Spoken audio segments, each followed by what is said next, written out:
Alright, for this video we'll be doing the finishing and fitting of the parts of combo 1 and combo 2. I've separated the parts into bins because I'm going to be working with one combo first, and then the other. 220 is a good grit sandpaper. I also have some small needle files, and I've got this neat little vise that'll hold a wood stick for me for some of the parts, especially when we get into this rack.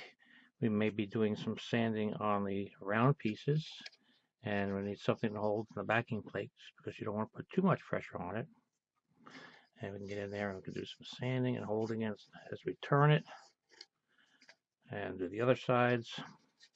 That most of you know how to sand, and so I'm not going to go into a lot of detail, but let's take the first set here. We have the road wheels. The road wheels we want to take down. We want to start sanding a little bit, smooth off that rough fixture. We can come around, and I'll come back to this a little later after we get all those down. Let's build up here. Now, the jerry cans were made out of plastic, the modern ones, so we want that to be a fairly smooth finish. The tank treads the same way. They're machined, probably steel, and they have the wooden rubber pads molded on them. You want to finish that down pretty good. First, we're going to do the jerry cans, and what I'm going to do is take and separate the bottom caps from the sprue, and they are separated very easily, like so. Comes off fairly clean, and then we can test fit it, and goes in the bottom like so. And I think we'll just have to do just a tiny bit of hole cleanup.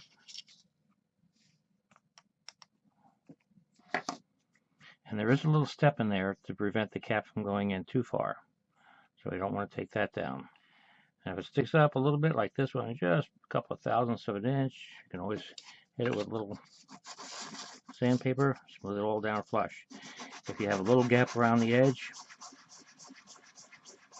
take that gap and put a little filler in there, but that's looks like it's fitting in there very, very well. Okay, now we have our 3 jerry cans done. The next would be the road wheels.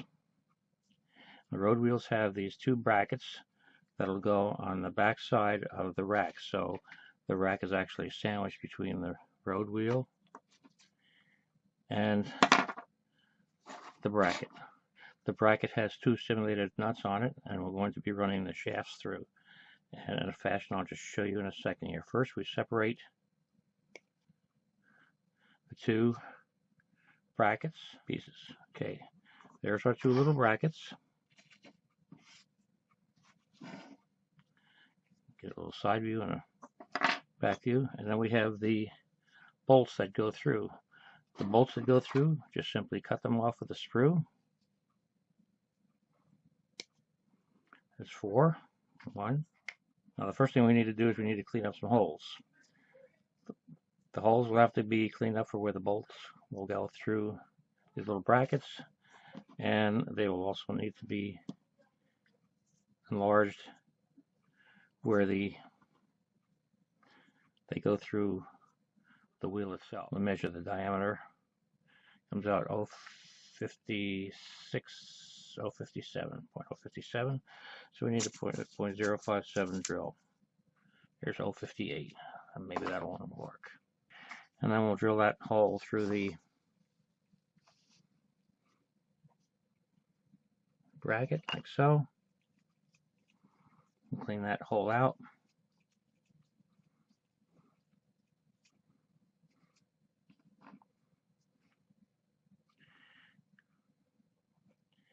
And that slips in there nice and snug, which is good because we're going to glue that into position once everything is done. And we have to do the same thing on the road wheel. We have to match up large holes. Now, because of the printing process, these holes, I have pilot holes in here, so all you need to do is really just go ahead and drill them back out. Go right around. And the last part is going to be the tracks themselves. The tracks are held on by a piece of the actual track coupler. If we look right in this section right in here, see that little shaft? I already see a coupler on that part. I've also got the gear that matches with the drive wheel and the tank. So what we're going to do is we're going to simulate that again by cutting off, and we'll do this twice, once for each section of the tank track. We'll cut off that little piece of the sprue. Alright, the way this works is that instead of the cog being on the inside to match the other ones, they reverse it to mount it to hang it on the rail of the tank, which would be wherever you're going to put it, on the sides or the back or whatever, like that. So what we need to do is we need to come in here, and we have the one side that matches the part for the track. We need to come in and we need to do the other side. In this area here, we need to make a round going through that's going to match the size of the rack on your tank. Now the racks on the Abrams, the Henlong Abrams tank, is oversized, unfortunately. Combo 1 tank tracks, spares,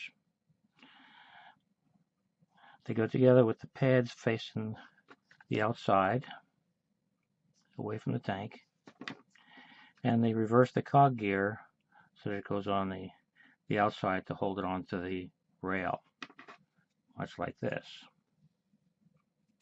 So what we're going to do is, and I've already done some of this preparation work, is just cleaned up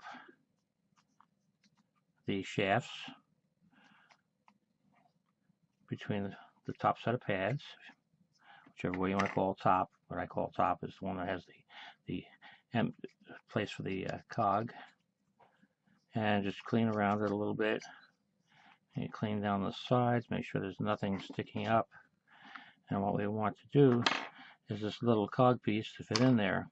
Now I've also modified it a little bit because of the rail on the Henlong tank is thicker in diameter than it really should be. So that's going to fit over the rail, and it should fit halfway over the rail.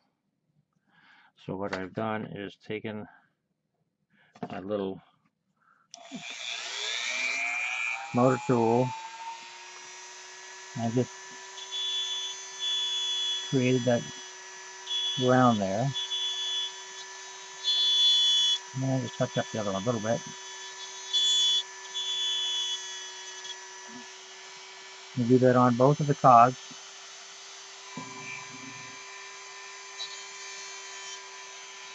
And also on one of the mating plates.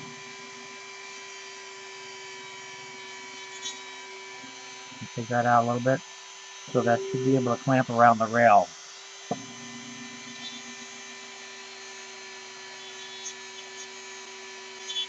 It could vary from manufacturer to manufacturer, so that's why we're doing it afterwards rather than have that preformed in there.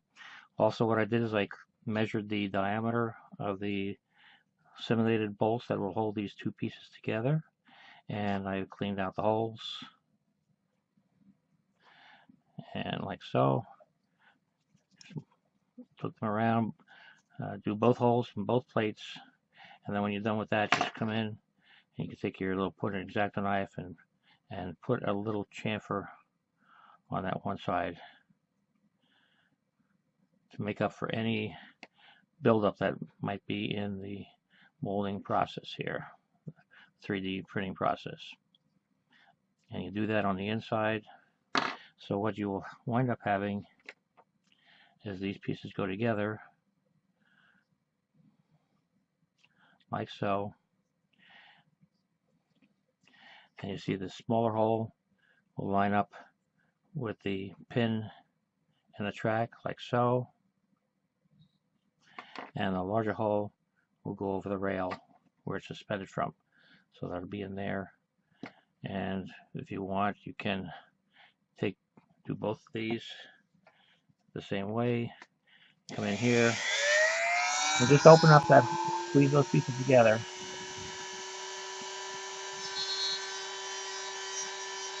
With your little drill, router, cutting tool, whatever it is that you have that you're using.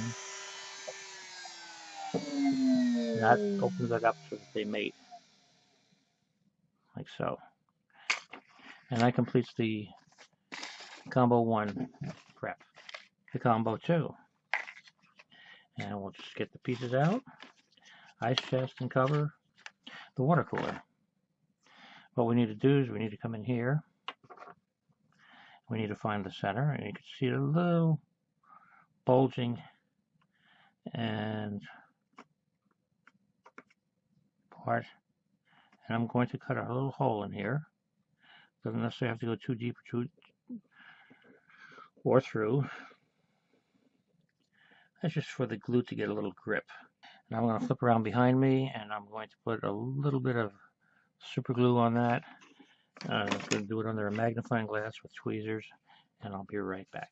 Next thing I'm going to do is I'm going to cut that little hole in the cover for the string to attach, to dangle the, to tie the cover to the ice chest. I'm going to do that underneath a magnifying glass as well.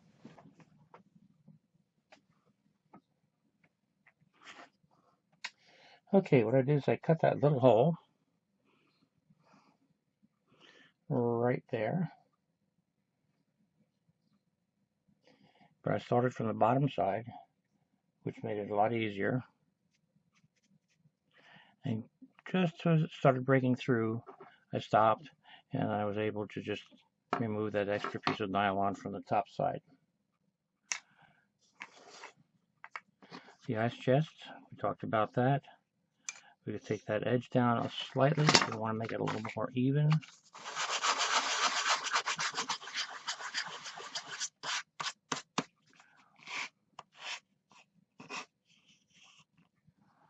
It's very thin.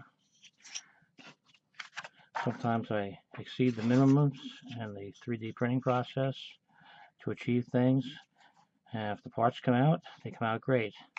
Otherwise, they're not makeable and we don't sell them. So that works there.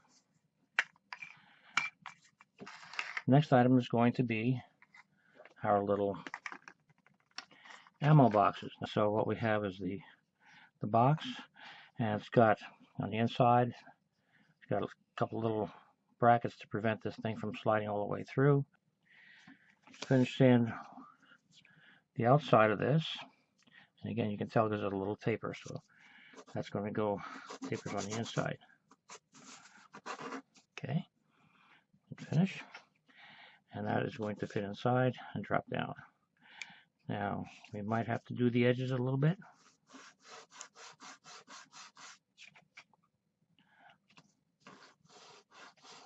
So that drops down in place. So we can do that one. It's going to look like the other end. And that takes care of the crates, the ammo crates. I'll get back to the ice chest. Also, what I have here are handles. And if it gets a little tight, we just get in there with an X-Acto knife.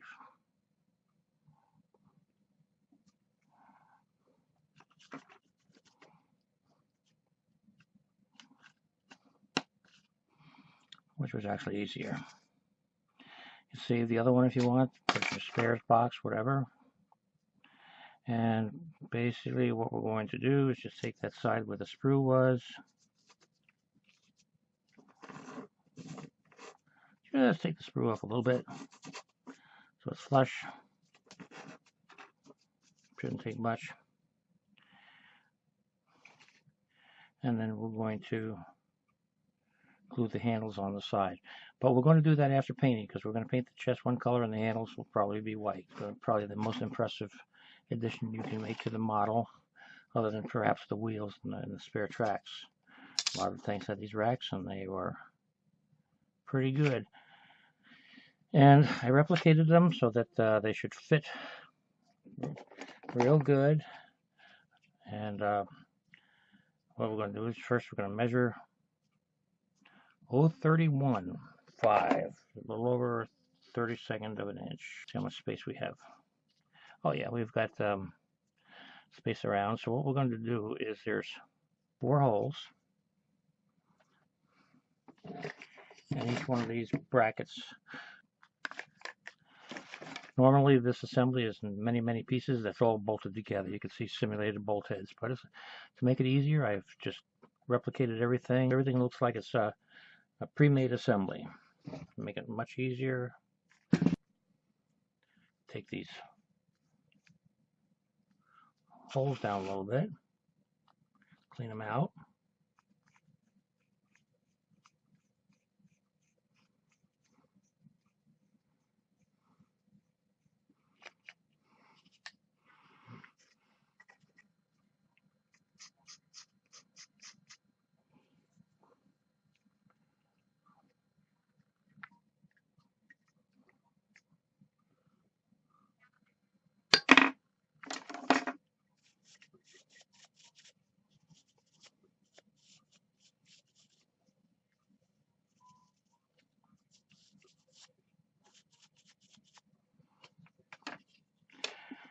Now onto what holds that onto the main rack.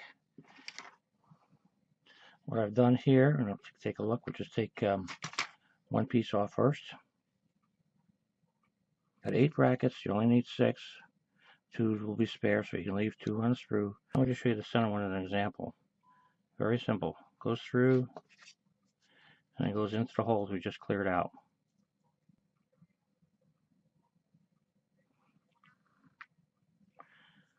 And it almost looks like you really wouldn't even have to glue it. Probably just paint would even hold on. It's got like a good friction finish there. You pull it back out if you want. And do that.